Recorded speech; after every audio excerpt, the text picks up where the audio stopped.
Assalamualaikum warahmatullahi wabarakatuh. Memberi contoh itu mudah, tapi menjadi contoh itu yang sulit. Oleh karena itu, pada kesempatan ini kita ingin mengambil contoh bagaimana Rasul melaksanakan perjuangan. Apa modal utamanya? Saya sampaikan 3 sajalah, mudah-mudahan selesai 10 menit. Yang pertama, modal utama perjuangan baginda Rasul adalah akhlakul karimah. Memperbaiki akhlak dengan akhlak. Oleh karena itu, Suramadu sudah selesai. Dari dan ke Madura, zaman boleh berubah, akhlak tidak. Masa boleh berganti, tapi keyakinan tidak boleh mati. Nah, soalnya adalah kepada siapa kita harus berakhlak. Kita itu kan harus berakhlak kepada 2. Kita harus berakhlak pertama kepada Allah. Ini yang terpenting.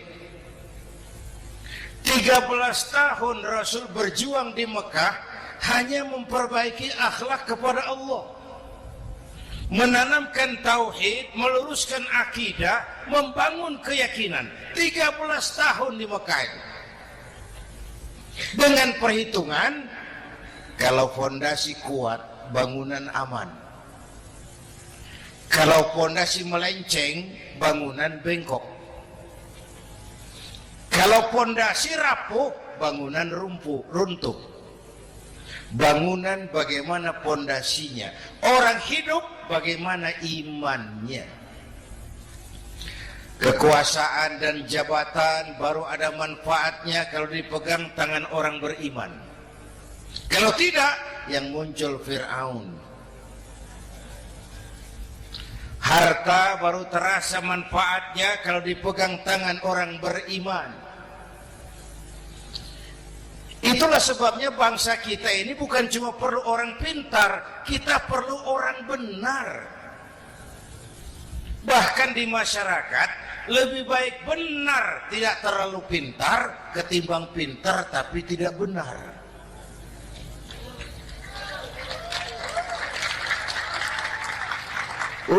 Kalau sudah pintar tidak benar, rusak rakyat itu, Pak.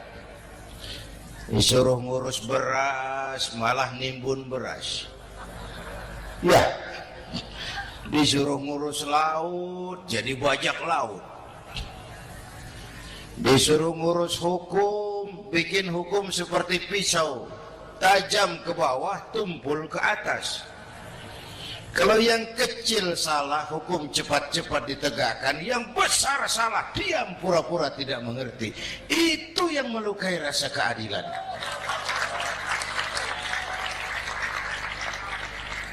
Mulai dari akhlak kepada Allah.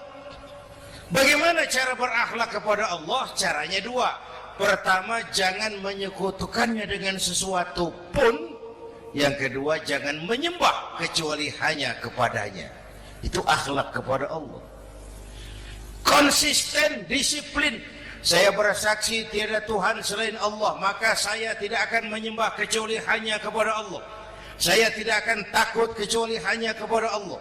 Saya tidak akan minta tolong kecuali hanya kepada Allah.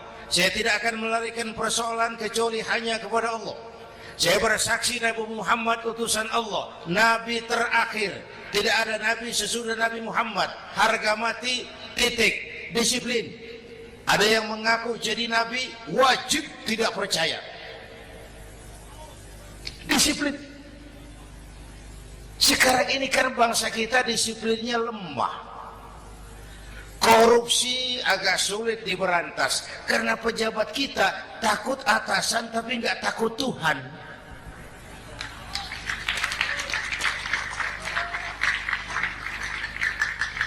Itu sama dengan anak muda naik sepeda motor ngebut. Lampu merah jalan terus, di stop sama polisi. Prit! Iya Pak. Minggir. Siap. SIM? Ada Pak. SNK? Ada Pak. Tahu kau lampunya merah? Tahu Pak. Kenapa lewat terus? Saya nggak tahu, ada Bapak. Itu disiplin kita. Tenang bener jawabnya, kayak orang nggak salah.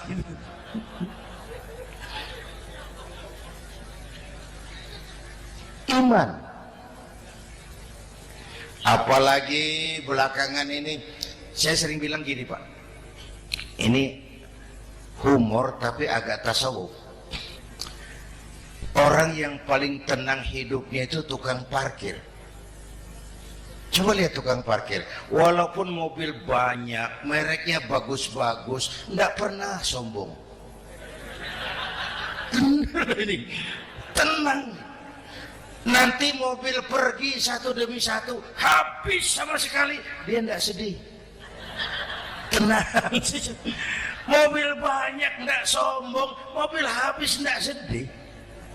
Apa rahasianya? Ternyata, ini tasawufnya di sini. Tukang parkir tidak merasa memiliki, tapi merasa dititipi. Wah itu. Siapa saja yang merasa memiliki, bersiaplah kehilangan, dan itu menyakitkan.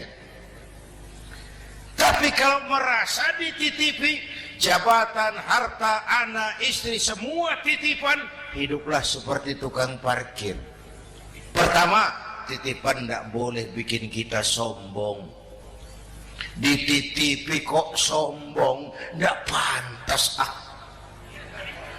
Ya, Pak Zainuddin titip mobil ya, silakan. Yang punya mobil pergi, saya petatang. Tidak pantas dititipi kok sombong. Ada orang dititipi jabatan oleh Allah, sombong. Dititipi sombong. Ada enggak pejabat sombong? Ada. Namanya Fir'aun. Itu pejabat-pejabat sombong anak buah Fir'aun semua. Dititipi harta oleh Allah, jadi orang kaya, sombong. Sama tetangga tidak mau kenal orang lain, kecil semua. Jalan tidak injak tanah. Kuntilanak. Yang kedua penting, titipan harus dijaga baik-baik. Kalau tidak, yang nitip marah. Yang nitip marah. Pak, titip sepeda motor, silakan. Waktu diambil sepeda motor, kaca spion pecah, knalpot hilang, bemper hancur. Marah enggak yang nitip? Marah. Saya kan titip, kenapa tidak dijaga baik-baik? Dititipi harta oleh Allah, jadi orang kaya, supaya bangun pesantren, bela yatim, santuni yang lemah. Pelitnya 17 setan. Yang nitip marah. Dititipi jabatan oleh Allah, isinya korupsi saja. Yang nitip marah. Nah, saya mau kasih lihat sekarang. Allah titip Indonesia. Allah titip Indonesia. Hai rakyat, ini Indonesia. Aku titip, kata Allah. Sebentar, ada meja mau naik. Silakan. Iklan. Ya, terima kasih. Jangan disangka kalau disediakan air teh pidatonya jadi lama. Dekorasi ini kok. Sampai mana tadi? Hai rakyat, ini Indonesia. Aku titip, kata Allah.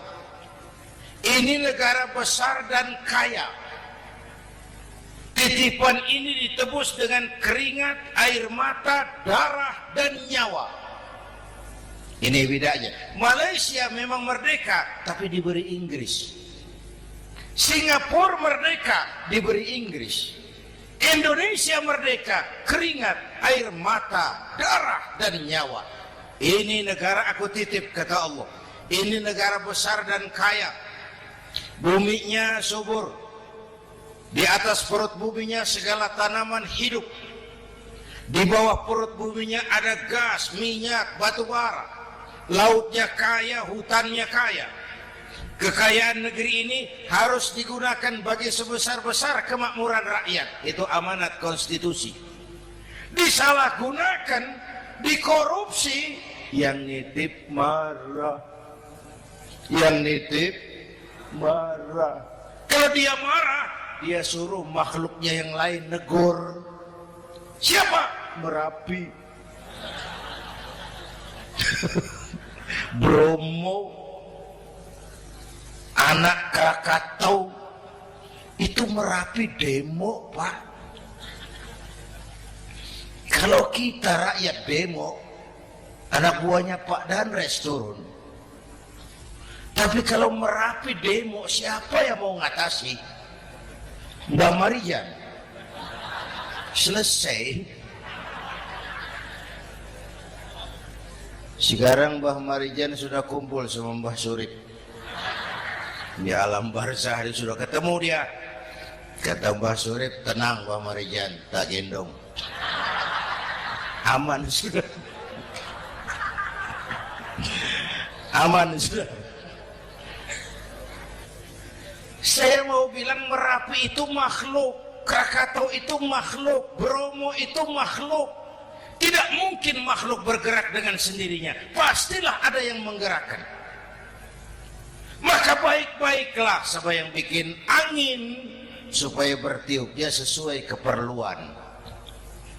Baik-baik dengan yang bikin air supaya datangnya sesuai kebutuhan. Baik-baik sama yang bikin gunung supaya meletusnya pelan-pelan.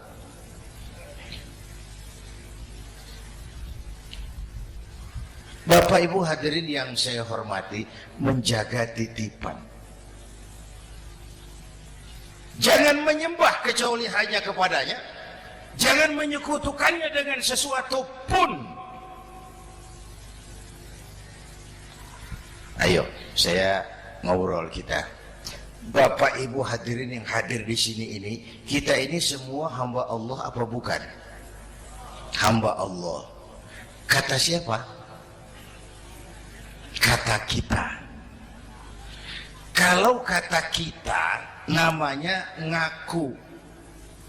Ngaku itu boleh dan murah. Apa diakui? Kita belum tahu. Ya, kan baru kata kita itu. Dan tidak otomatis kalau kita bilang, saya ini hambamu ya Allah. Lalu Allah jawab, iya ya. Tidak. Wong itu kan kata kita. Saya hamba Allah, kata saya. Berapa banyak orang perbuatannya, ucapannya berkata, saya hamba Allah. Perbuatannya menyatakan dia hamba setan, hamba nafsu, hamba dunia, budak jabatan. Tidak sesuai ucapan dengan perbuatan. Jadi hamba Allah itu enggak mudah, digojlok, diuji. Coba lihat, yang jelas diakui sebagai hamba itu baru satu yang kita peringati ini, baginda Nabi. Allah mengakui kapan? Waktu menceritakan Isra dan Mi'raj. Apa yang dipakai kalimat? Subhanallazi asra bi'abdih. Maha suci Allah yang telah menjalankan hambanya. Hambanya. Muhammad itu hambaku, aku jalankan dia. Allah mengakui. Kapan kalimat ini turun?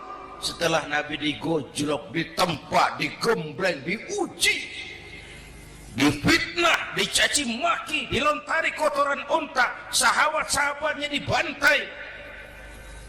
Lolos, Muhammad betul-betul hambaku. Ayo Isra Muhammad. Subhanallazi asra bi'abdi, hambaku. Jadi kalau mau jadi hamba Allah ya diuji, digojlok, digembleng. Nah, mari kita lihat kehambaan baginda Nabi. Orang yang paling bersih hatinya Rasulullah. Orang yang paling baik akhlaknya Rasulullah. Orang yang dosanya sudah mendapat jaminan ampun Rasulullah. Tapi Rasulullah kalau sholat malam bengkak kakinya karena rajin sujud. Hati bersih, akhlak terbaik, dosa sudah diampuni. Tapi kalau sholat malam kakinya bengkak karena rajin sujud. Saya tahu di sini juga banyak yang kakinya bengkak.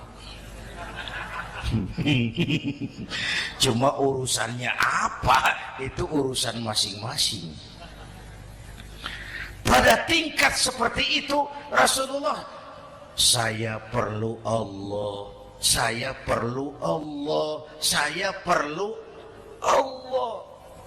Yang 100 tahun kita bangun selesai oleh gempa 3 menit. Ya, ya. Yang 100 tahun kita bangun ternyata selesai oleh gempa 3 menit. Kita perlu Allah. Kita perlu Allah. Makanya musibah itu kan kalau menimpa orang baik-baik namanya ujian. Kalau menimpa orang setengah baik itu paru-paru yang bikin malaikat bingung. Sholat rajin, maksiat tekun,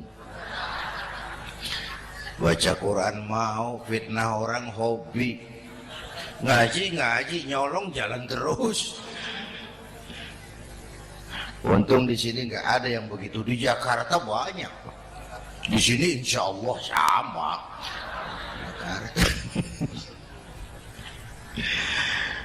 Orang separuh-separuh seperti itu kalau dapat musibah itu namanya teguran, bukan ujian. Kenapa ditegur? Lalai.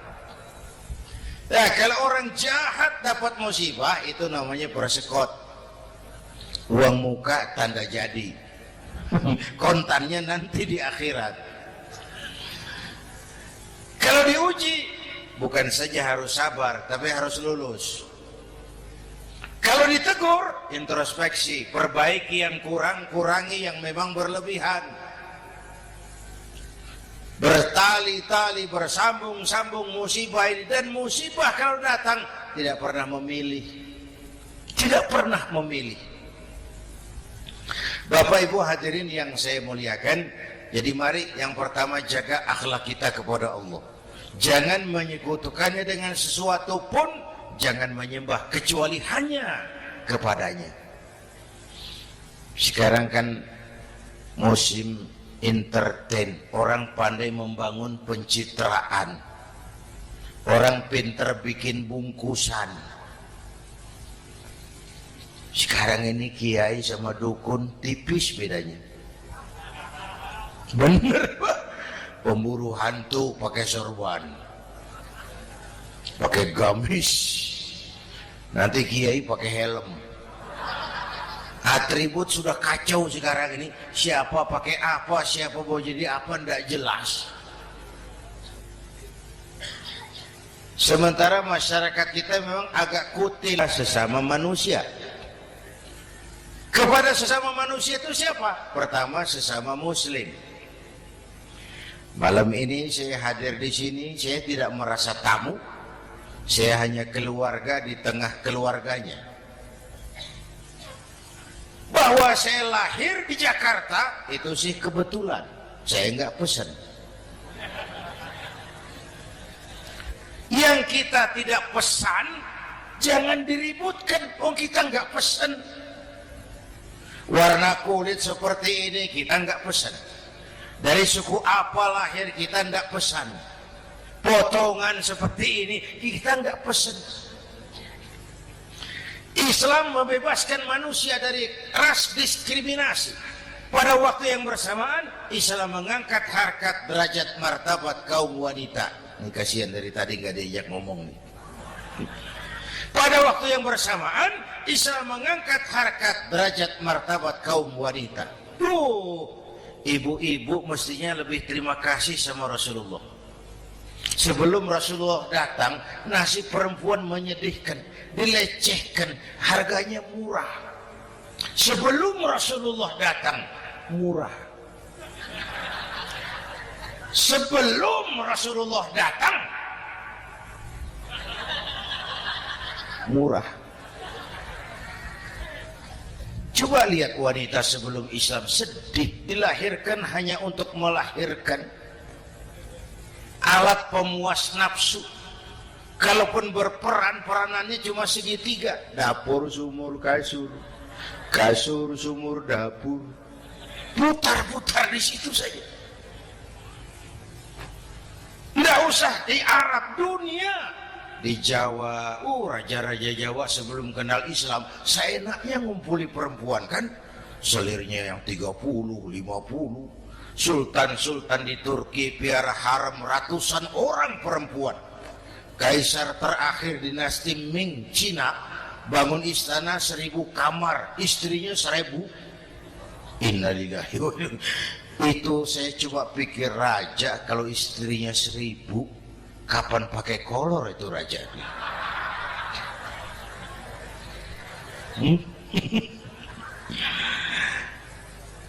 Rasulullah datang terenyuh, an-nisa imadul bilad. Perempuan jangan diperlakukan begitu. Perempuan tiang negara. Kalau baik perempuan, baik negara. Kalau rusak perempuan, hancur negara. Waktu ditanya, ya Rasul, siapa yang paling harus saya taati di dunia? Ibumu. Setelah itu siapa lagi? Ibumu. Setelah itu siapa lagi? Ibumu. Setelah itu siapa lagi? Bapakmu. Menghargai perempuan, ibumu, ibumu, ibumu, bapakmu. Ibu 3 kali disebut, bapak 1 kali, ibu 3 kali, bapak 1 kali, ibu 3, bapak 1, 1 bapak. Gimana sih ngitungnya jadi kerok begini? Salah ngitungnya, salah.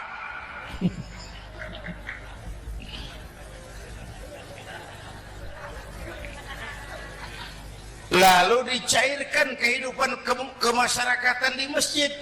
Masya Allah, masjid itu pendidikan demokrasi betul. Pertama, siapapun masuk masjid, copot sandal, buka sepatu. Benar itu? Ini masyarakat yang mau kita bangun. Tidak ada warga negara kelas 1, semua sama. Lurah masuk masjid, buka sepatu, rah. Camat masuk masjid, buka sepatu, mat. Gubernur masuk masjid, buka sepatu, Nur. Nikmatnya masyarakat masjid. Nikmatnya masyarakat masjid. Coba, binatang saja harganya tidak sama toh. Sapi yang mahal, yang gemuk, betul? Karena harga sapi pada dagingnya. Makin gemuk sapi, makin mahal harganya. Tapi ada burung perkutut lebih mahal dari sapi. Padahal dagingnya sedikit betul. Kenapa harganya lebih mahal dari sapi? Harga perkutut, suaranya. Di mana harga manusia? Yang paling gemuk? Silahkan bersaing dengan sapi. Maaf.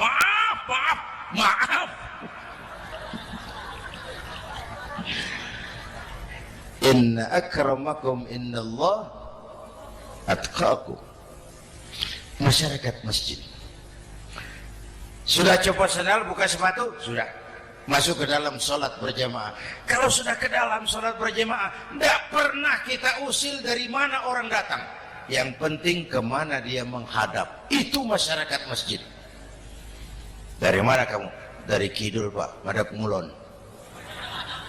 Kamu dari mana? Dari lor Pak, madhab ngulon. Kamu dari mana? Dari kulon, madhab ngulon juga. Ini kan konsep Bhinneka Tunggal Ika. Dari manapun orang datang, apapun warna kulitnya, dari suku apapun ia dilahirkan, kalau akidahnya sama, itu saudara kita. Lalu sholat berjamaah. Apa itu? Hidup bermasyarakat, berbangsa dan bernegara. Harus ada imam, harus ada makmum. Kenapa? Ini saya harus agak hati-hati ya, pakai sarung angin ini. Apa tadi? Ngomong apa saya? Sholat berjamaah, bermasyarakat, berbangsa dan bernegara. Ada imam, ada makmum. Siapa makmum? Kita ini rakyat. Siapa imam? Para pemimpin negara. Apa bedanya? Imam harus dipilih. Makmum nggak usah. Coba baca kitab fikih yang setebal apapun, nggak ada bab pemilihan makmum. Nggak usah, makmum nggak usah dipilih. Orang buta boleh jadi makmum, orang bisu boleh jadi makmum, tukang mabuk boleh jadi makmum, tapi tidak tiap orang boleh jadi imam. Imam harus dipilih. Siapa yang jadi imam? Pertama, a'lamuhum, orang yang paling alim di kampungmu, angkat jadi imam. Yang paling alim, bukan yang paling tua. Yang paling alim, tahu urusan, punya konsep, punya visi dan misi, mengerti negara ini mesti dibawa kemana, jalan keluarnya apa, angkat jadi imam. Pak, ada dua orang Pak, alimnya sama, yang mana yang dipilih? Kalau ada dua orang alimnya sama, kata Nabi, afsahuhum, yang lebih fasih lidahnya. Apa artinya fasih? Nyambung sama rakyat, tahu apa yang dimaui rakyat, nyambung. Tidak sah orang fasih bermakmum kepada imam cedal.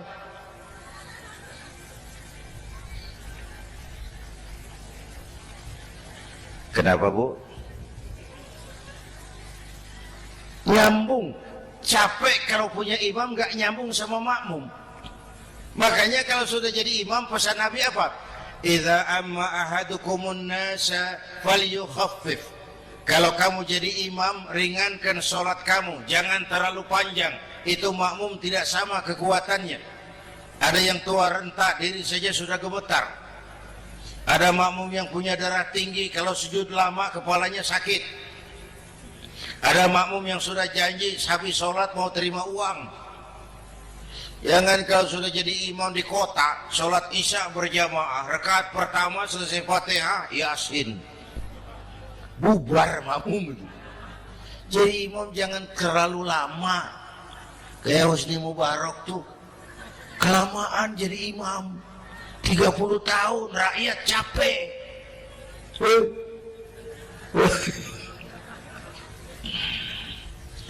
Bapak Ibu hadirin yang saya hormati, nah masyarakat Islam ini loyal, taat, setia. Kapan? Kalau imamnya benar.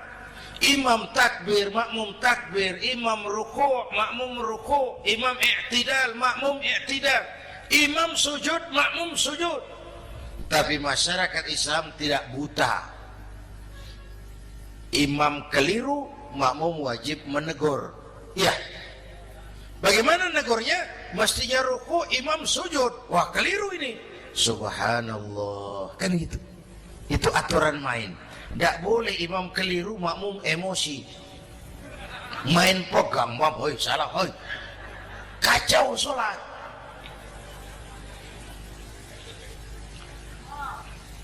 Imam buang angin, apa makmum lalu berkata, demi kesetiaan saya kepada imam, imam buang angin, saya lebih keras lagi. Goblok. Iyyaka na'budu wa iyyaka nasta'in. Sampai situ imam buang angin, minggir. Tidak usah ribut. Yang di belakang satu orang maju ke depan, lanjutkan pekerjaan imam. Yang penting imam tahu diri, buang angin, minggir. Ini negara rusak karena imam sudah buang angin, tenang aja. Kayak orang nggak salah itu loh.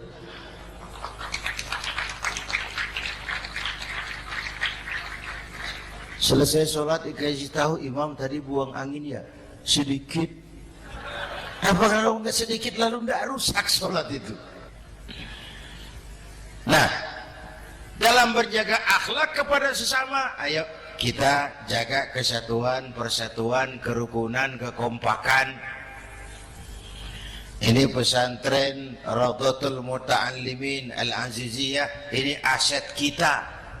Keberadaannya, pengembangannya, kelangsungannya bukan sekedar tanggung jawab pengurusnya, tanggung jawab kita sesuai dengan bidang dan kemampuan masing-masing.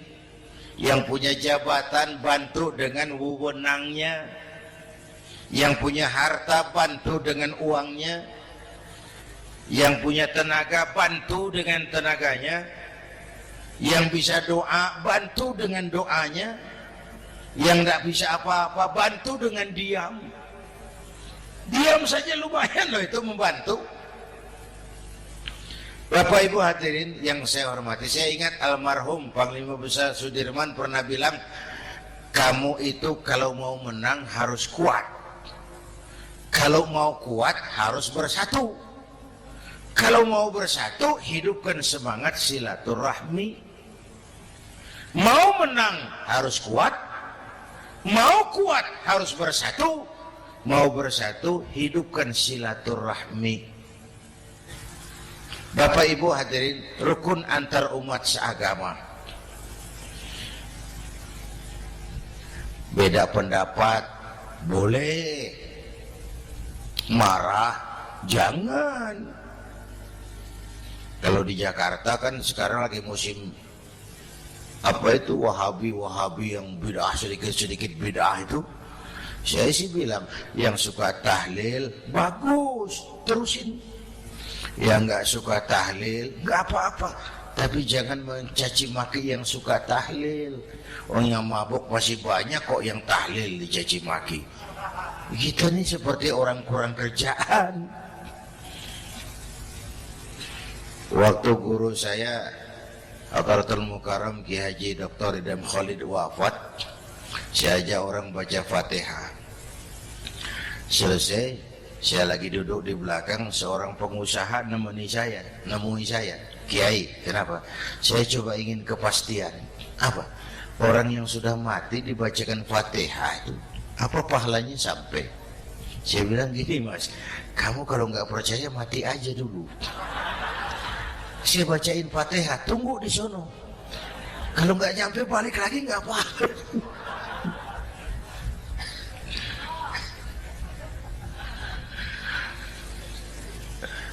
Depan rumah saya itu ada masjid, Pak, pakai beduk seperti itu. Ada teman saya, Kiai, pakai beduk masjidnya. Iya pakai. Kan Rasulullah enggak pakai. Enggak memang. Bid'ah tuh. Loh, siapa bilang? Beduk itu bukan agama, itu budaya, tanda masuk waktu. Bukan manggil orang sholat. Manggil orang sholat pakai azan. Tanda masuk waktu, itu hebatnya Wali Songo, pakai beduk. Kalau nggak mau pakai beduk boleh, teriak-teriak juga boleh. Maghrib, boleh. Tapi Wali Songo kan bijaksana, pakai beduk saja, sekali pukul satu desa dengar. Itu bijaksananya dakwah Wali Songo. Kalau beduk dianggap bid'ah, miskin kita. Itu budaya. Seperti sepeda motor, itu budaya. Kalau nggak mau pakai beduk boleh, teriak-teriak juga boleh. Maghrib, boleh. Tapi Wali Songo kan bijaksana, pakai beduk saja, sekali pukul satu desa dengar. Itu bijaksananya dakwah Wali Songo. Kalau beduk dianggap bid'ah, miskin kita. Itu budaya. seperti sepeda motor, itu budaya. Kalau beduk dia ngapain? Sepeda motor bid'ah tuh, Rasulullah nggak pakai, jual, beliin unta.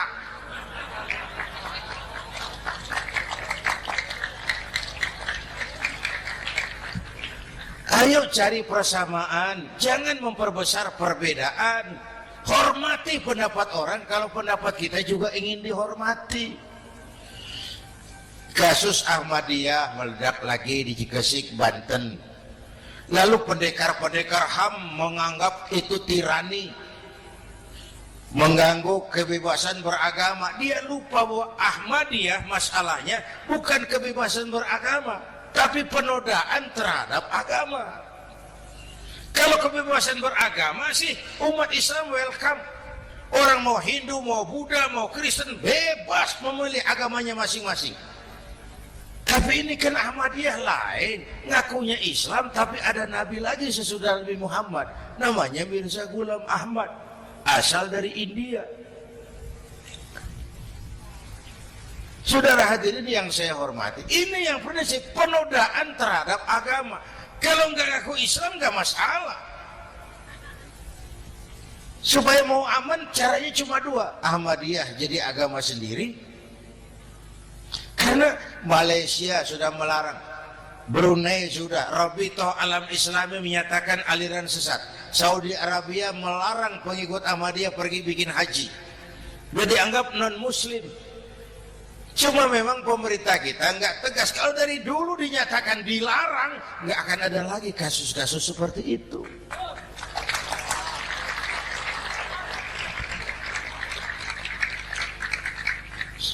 Nah, selain itu kita umat juga harus disiplin. Coba sudah berapa banyak nabi bermunculan di Indonesia. Dan Indonesia ini saya heran, Indonesia ini pasar bagus, Pak. Kalau ada nabi, ada aja pengikutnya, saya heran tuh. Indonesia ini pasar bagus. Ada Ahmad Musaddiq Al-Qiyadah, jadi nabi. Konsultan bulu tangkis jadi nabi. Dapat wahyunya di Bogor, ditangkap polisi 4 tahun. Muncul lagi di Bandung, namanya Sayuti, tukang cukur, ngaku dapat wahyu jadi nabi, ditangkap polisi lagi 2 tahun.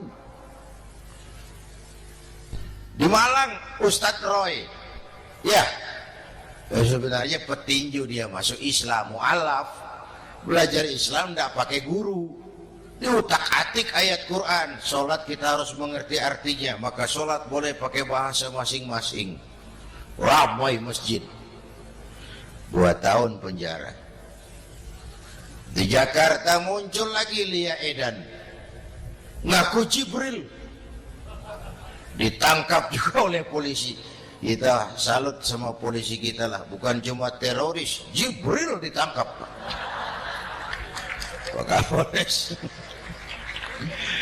saya bilang sama teman-teman polisi, untung dia ngaku Jibril, Pak. Coba kalau dia ngaku Israel, lebih gawat itu.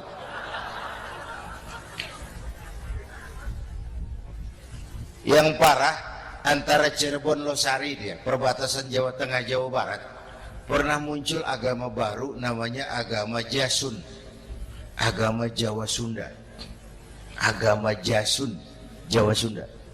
Yang jadi nabi Tugimin. La haula wala quwata. Saya bilang ini jangan jadi nabi, jadi kiai juga nggak angker ini. Al Mukarram Bapak Kiai Tugimin. Nggak enak itu. Yang lebih nggak enak selawatannya loh itu. Kalau kita kan tadi nikmat tuh, ya Habibi ya Muhammad, nikmat rasanya itu. Coba ganti sama yang tadi, wah enggak, ya Habibi ya Tugimin, nggak enak itu.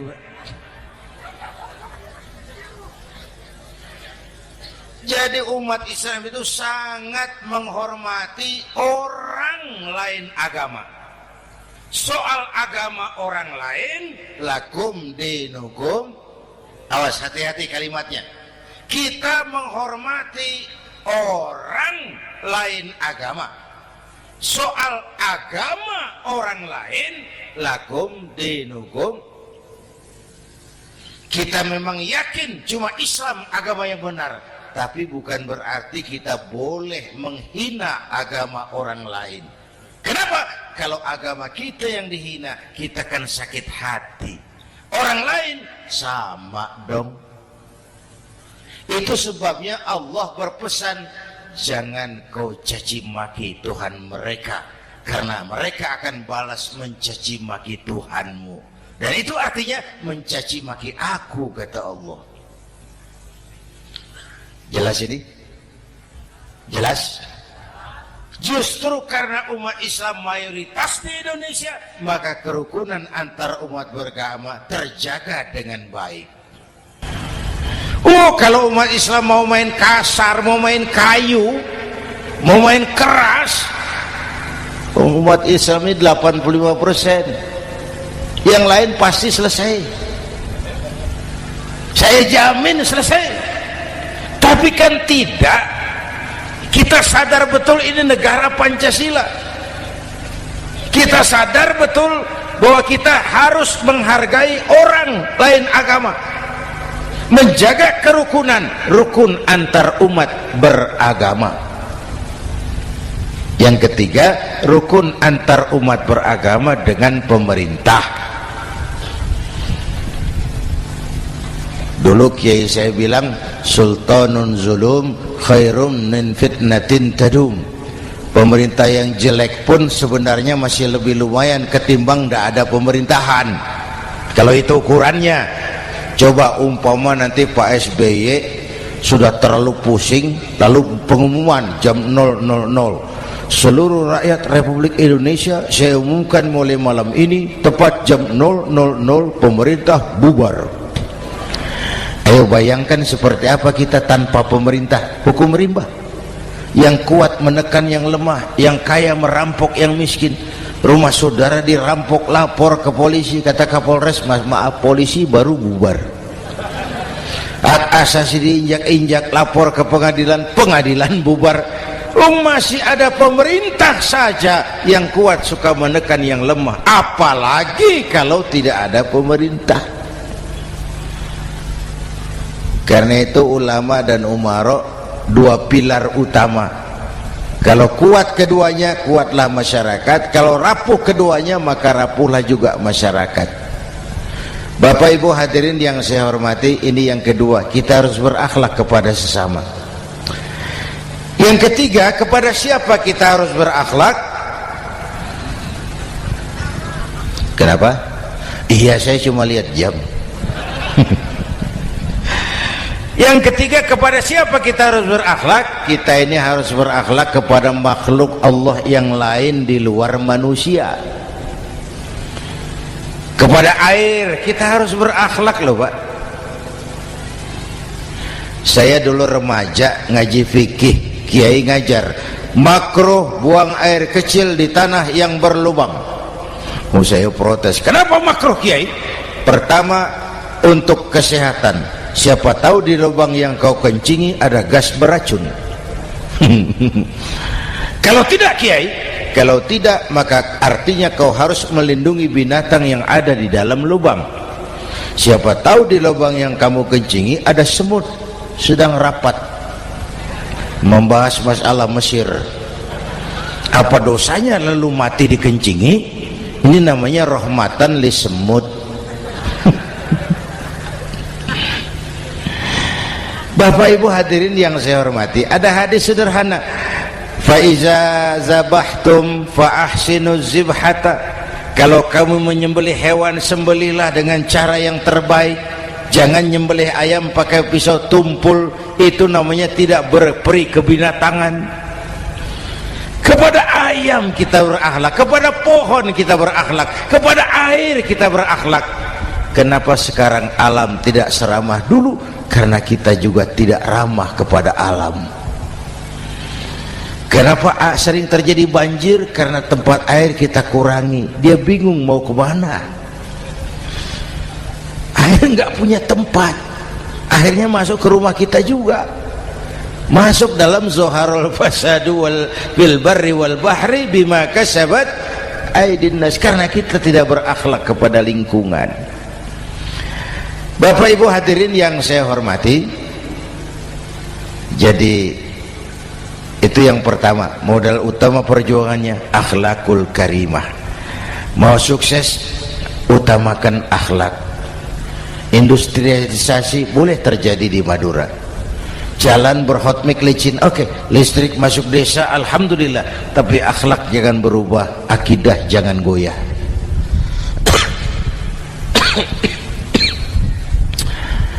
Teknologi tidak bahaya, yang bahaya orang yang menggunakannya. Wayang itu yang namanya cepot, itu bisa selawat badar kalau yang megang Anom Suroto. Cepot bisa selawat badar kalau yang megang Anom Suroto. Wayang bagaimana dalangnya, teknologi bagaimana orang yang menggunakannya. Satu. Yang kedua, yang kita contoh dari baginda Rasul, beliau itu sejak kecil tidak dimanjakan, Pak. Lahir ke dunia tidak sempat melihat wajah bapak. Umur 6 tahun ditinggal ibu. Umur 9 tahun ngembala kambing, berniaga ke Syam. Syam itu Syria sekarang. Umur 9 tahun bisnis lintas negara dari Saudi ke Syria. Remaja tidak dimanjakan, kerja keras, peras keringat, banting tulang, tidak ada pekerjaan halal yang hina. Lahir pribadi yang tegar, mental yang tahan banting, manusia yang tidak cengeng karena sejak kecil ditempa oleh kesulitan. Jadi gini, orang itu kalau biasa susah, ketemu susah, ndak kaget, Pak. Mentalnya kuat. Saya santri biasa makan kangkung, datang ke rumah teman dikasih kangkung, loh makanan saya ini, dikasih daging ayam, nambah. Orang tuh kalau biasa susah enak. Saya santri biasa tidur di masjid, disuruh nginep di hotel, pules, Pak. Tapi yang biasa tidur di hotel suruh nginep di masjid, encok. Hidup ini perjuangan, mau sukses harus berani susah. Jangan seperti dulu nih cerita santri, ada santri beternak lebah, ambil madunya itu. Satu hari dia mau periksa sarang lebah, naik ke pohon pakai tangga, pakai sarung biasanya santri. Dia lupa tidak pakai celana dalam, naik pohon periksa, entah bagaimana terpegang sarang lebah itu, berhamburan lebahnya keluar, salah satu masuk ke sarungnya, tergigitlah Al-Mukarramnya itu. Dia menjerit, aduh, jatuh berguling ke bawah. Sudah lama jatuh, dia buka sarungnya, dia lihat bengkak.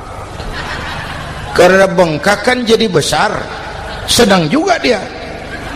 Dia berdoa, ya Allah, hilangkan sakitnya, biarlah bengkaknya. Ini kan, ini doa orang nggak konsekuen. Bengkak dan sakit itu paket. Mau bengkak ya harus berani sakit. Masa sakitnya bengkaknya mau, sakitnya nggak mau. Itu satu tuh. Yang kedua, kita ini sering kalau punya cita-cita sering seperti rapat tikus. Satu hari sekelompok tikus rapat paripurna tikus untuk mengantisipasi bahaya kucing. Bagaimana supaya kucing itu jangan lagi mengganggu kita? Akhirnya ada yang mengusulkan begini, bagaimana kalau di leher kucing kita gantungkan lonceng, supaya kalau dia datang dari jauh suaranya sudah kedengaran dan kita bisa lari menyelamatkan diri. Wah, cerdas tuh. Setuju. setuju semua, setuju, bagus. Nah, oke. Waktu pembicaraan dilanjutkan, tikus mana yang mau menggantungkan lonceng ke leher kucing, rapat bubar. Setuju, akur, iya. Waktu kerja selesai. Bapak Ibu hadirin yang saya hormati, terutama anak-anak saya, para santri, remaja, pemuda. Hidup ini persaingan. Bapakmu tamat SD, nak kau sarjana. Bapakmu cuma jadi RT, nak kau camat. Bapakmu tukang tambal ban, kau harus punya pabrik ban. Anak saya pertama dulu, saya titip mondok di Tebu Ireng. Tahun pertama pulang saya kontrol, sini kau, apa hasilmu setahun di pesantren? Dia sodorkan saya sebuah piagam penghargaan juara lomba pidato di pondoknya. Saya heran, ini anak di rumah jarang ngomong, kok bisa jadi juara pidato? Saya tanya, kamu bisa pidato, apa yang dipidatoin? Dia bilang, kan kaset ayah dihafalin gitu. Ya saya ketawa juga, waktu itu dia masih anak-anak. Baiklah, tapi apa cita-citamu? Saya kepengen seperti ayah. Wah, kau ini salah. Kalau aku ayahmu di matamu, menurutmu hebat, mestinya kau 10, 100, 1000 kali lebih hebat dari orang-orang yang kau anggap hebat, karena tantanganmu akan lebih berat dari tantangan yang aku hadapi sekarang. Kalau kau sama dengan aku, kau ditinggalkan zaman karena kau tidak mampu menjawab tantangan zamanmu. Bapak Ibu hadirin yang saya hormati, persaingan tajam, tantangan makin berat. Oleh karena itu diperlukan semangat yang dicontohkan Nabi. Kerja keras, peras keringat, banting tulang. Tidak ada pekerjaan halal yang hina. Sejak kecil ditempa oleh kesulitan. Asal jangan seperti saya tadi ngobrol sama teman-teman, sekarang ini di negara kita banyak politisi miskin negarawan. Pejabat-pejabat kadang-kadang kalau ngelihat rakyat tuh komentarnya nggak berpihak kepada rakyat. Saya ingat waktu Mentawai dihantam gempa, Nias hancur, infrastruktur hancur, rumah rakyat luluh lantak. Ketua DPR Pak Marzuki Ali bilang, bagaimana itu rakyat? Ya itu resikonya punya rumah di pinggir laut. Waduh, ini bukan komentar pemimpin, rakyat lagi susah kok dibilang kayak gitu. Saya prihatin dengan ucapan kayak gitu. Waktu cabai 100.000, di sini berapa sekarang? Sama ya. Waktu cabai mahal, ada pejabat bilang, rakyat suruh nanam cabai aja di halaman rumahnya. Ini kan nggak solutif dan nggak cerdas. Cabai naik, rakyat suruh nanam cabai. Nanti beras naik, rakyat suruh nanam padi. Yang saya khawatir kalau telur mahal, apa rakyat suruh betelur gitu? Ini kan nggak cerdas dan nggak solutif. Bapak Ibu hadirin yang saya hormati, apalagi tadi sudah saya bilang di awal, kita ini bangsa yang ditempa oleh kesulitan. Mau merdeka saja dengan keringat, air mata, darah dan nyawa. Kita tidak boleh cengeng menghadapi kesulitan ini. Tegar, tahan uji, tahan banting, dan seterusnya. Itu hal yang kedua. Yang ketiga, terakhir, Rasulullah itu sosok yang ibadahnya luar biasa. Tadi sudah saya jelaskan sebagian. Ibadahnya luar biasa. Ayo kita bantu keamanan negeri kita ini. Dengan apa? Istighfar. Wa ma kana Allahu mu'adzibahum wa hum yastaghfirun. Allah tidak akan turunkan bencana selagi di tengah mereka masih banyak orang-orang yang istighfar. Rasulullah yang dosanya sudah diampuni sehari 100 kali istighfar. Ayo kita ngobrol ini. Pak, saya ini Zainuddin ini kalau mengharap masuk surga dengan amal yang saya kerjakan sendiri, rasa-rasanya tipis harapan. Bener.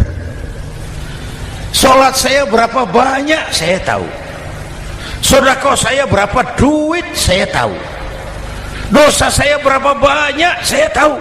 Lalu saya baca sejarah, Nabi Adam dosanya 1, makan buah khuldi, dikeluarkan dari surga.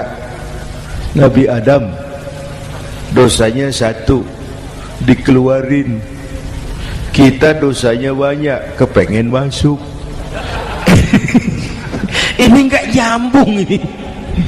Nabi Adam dosanya 1, dikeluarin dari surga. Kita dosanya banyak, kepengen masuk. Enggak nyambung. Apa yang bikin saya besar hati? Apa yang bikin saya optimis? Ada 2, Pak.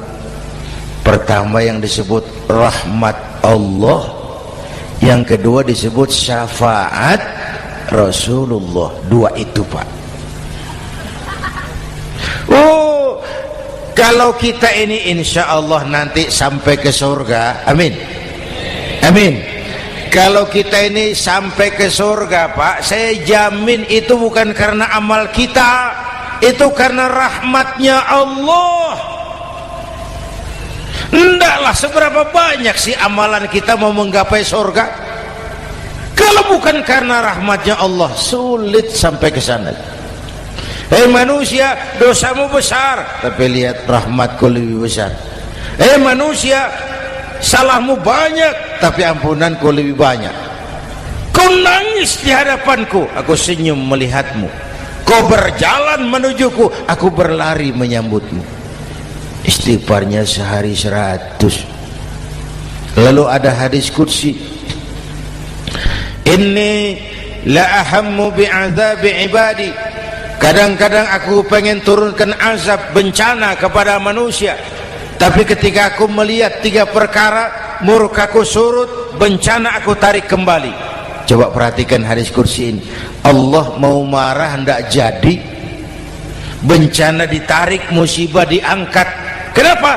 Ada yang meredam murka Allah. Allah enggak jadi marah. Siapa? Pertama, suyukhan rukka. Aku lihat orang-orang tua tengah malam sujud sambil berlinang air mata, nangis di hadapan Allah. Itu kita hutang jasa loh, Pak, sama orang-orang yang tengah malam sujud nangis di hadapan Allah. Lihat yang begitu Allah tidak jadi marah.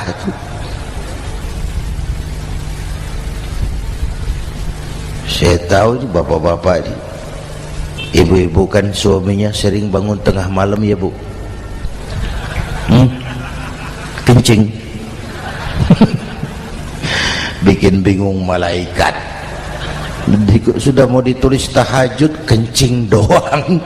Kata malaikat, sialan, hampir salah tulis.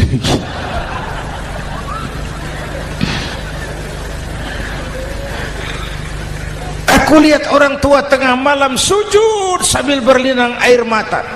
Lalu aku lihat bayi-bayi tanpa dosa masih menyusu, sibyanan rudda. Bayi-bayi tanpa dosa masih menyusu, suci bersih, belum ternoda.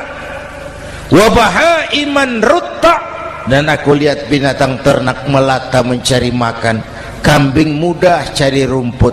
Alam terjaga keasriannya. Bagaimana bencana nggak mau nambah? Kita mengamalkan hadisnya juga terbalik. Yang diminta itu orang tua tengah malam sujud, bayi tanpa dosa nyusu. Sekarang bayi tanpa dosa dibuang ke tempat sampah gara-gara orang tua tengah malam nyusu. Terbalik namanya. Yang diminta itu orang tua tengah malam sujud, bayi tanpa dosa nyusu. Ini bayi tanpa dosa dibuang ke tempat sampah gara-gara orang tua tengah malam.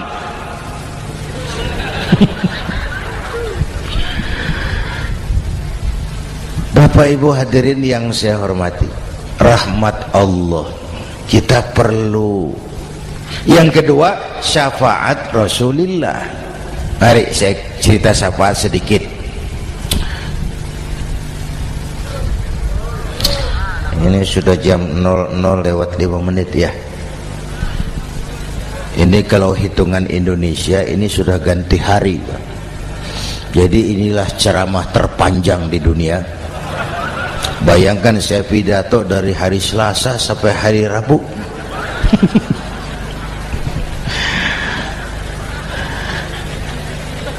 Syafaat. Agak saya singkat ceritanya. Nanti itu Pak, setelah alam ini hancur sehancur-hancurnya, bumi gempa, gunung meletus, air laut tumpah ke darat, halilintar menyambar, planet-planet bertabrakan, semua yang hidup mati bareng tanpa persiapan, termasuk malaikat. Malaikat mati. Yang tinggal cuma Allah sendirian. Yang lain hancur semua, tinggal Allah sendirian. Allah patroli, berseru-seru, limanil mulkul yaum. Ahai, siapa penguasa hari ini? Mana Fir'aun yang ngaku Tuhan? Nongol kalau memang Tuhan. Mana Abrahat? Mana Namrus? Mana itu Benito Mussolini? Mana itu Adolf Hitler? Mana itu Hosni Mubarak? Penguasa-penguasa yang ngaku berkuasa, nol kalau memang penguasa. Gak ada yang jawab Pak, semua sudah rebah. Allah lalu berkata, la ilaha illa ana. Ternyata tidak ada Tuhan lain selain aku.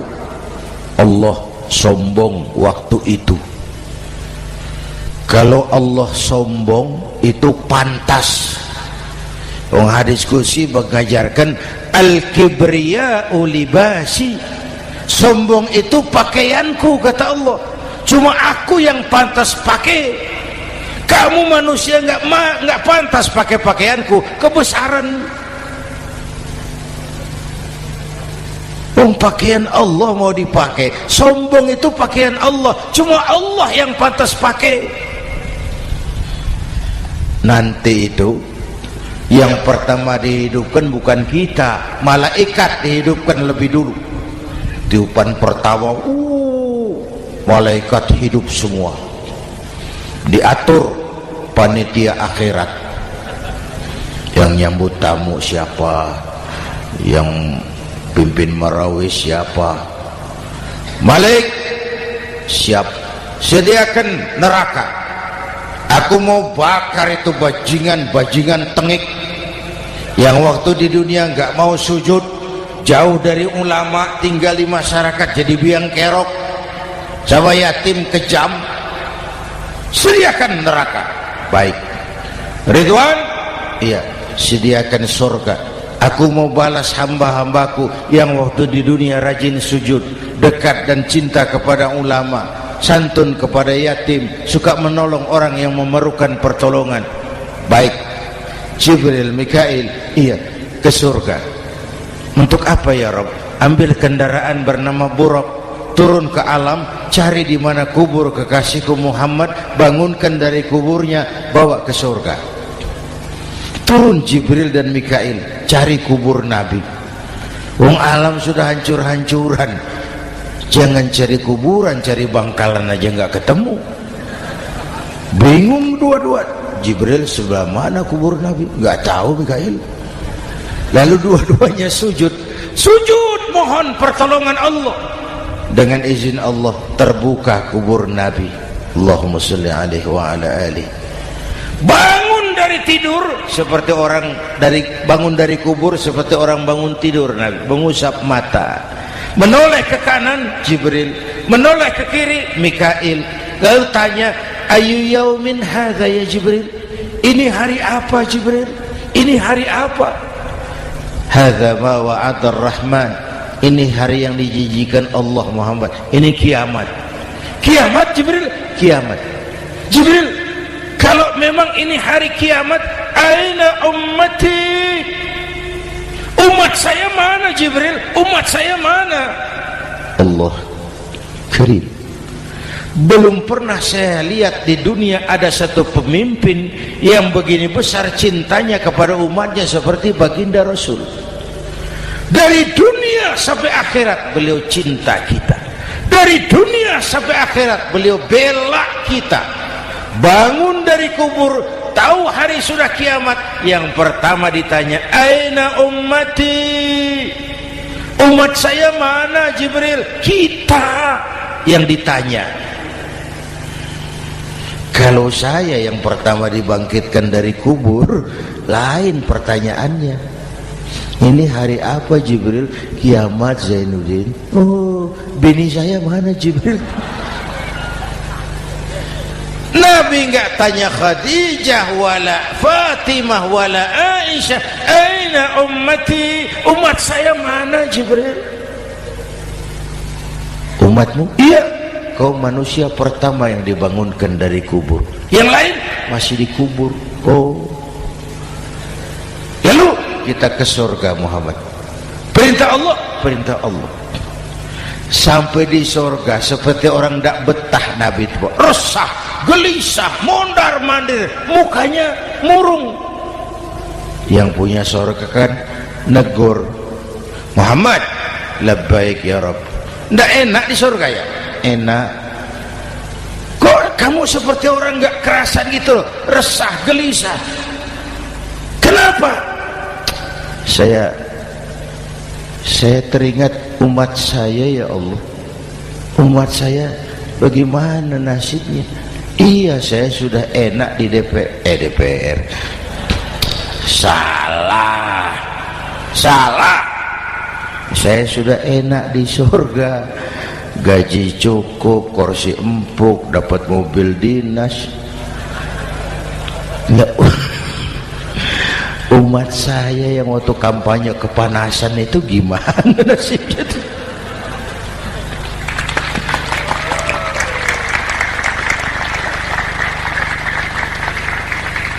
Makanya dulu di Senayan, di depan kantor DPR tuh banyak tukang kaca jualan di situ. Saya bilang itu tukang kaca pintar dagangnya di situ. Pas, maksudnya supaya yang mau berkantor di situ ngaca dulu. Ya, wakil lurah pasti tidak lebih tinggi dari lurahnya. Wakil camat tidak lebih tinggi dari camatnya. Ini kenapa wakil rakyat kok selalu lebih tinggi dari rakyatnya?